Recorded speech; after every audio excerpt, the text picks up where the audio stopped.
So many times, instead of talking about the news, I like to go online and ask you guys for questions for topics that I can discuss a little more in depth, and this week we're talking about Venom. So one great question I found online that somebody asked when I put the question out on Twitter was, what happens if Venom is a success? And this is one of those videos where you have to kind of break down logically how the studio perceives this, right?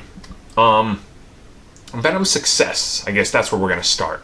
This can, I guess, be gauged in two ways. One, Venom has to make more than what the projections are. So let's say, because we don't know the budget, let's say it's 100 million, optimistically. And Sony typically is on the higher end of spending. So I'm going to say 100 million, and that's what I'm stick with for just the basis of this video. Honestly, it could be like 150, we don't know.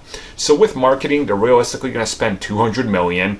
So their profit margin, once you take the theatrical cut and everything, is gotta be, at least 50 million profit. So they're probably looking at 350 million worldwide on a budget of 100 million for just making the movie. 200 with the marketing, once again.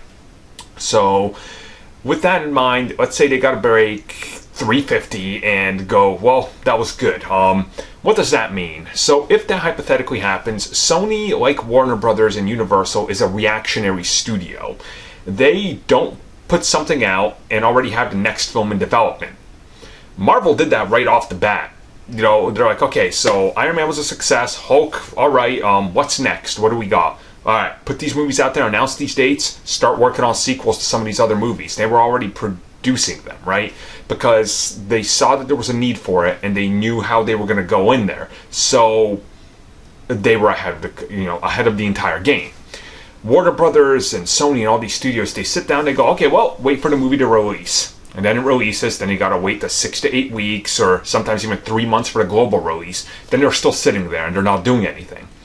And then they got to wait for the home media sales. Then they look at all the charts and they go, okay, we made a profit. Let's start working on the idea now for the script. That's why a lot of these other studios, the sequel will take 2.5, 3 years, like Star Trek, for example. It's like 4 years between movies. That's too long now.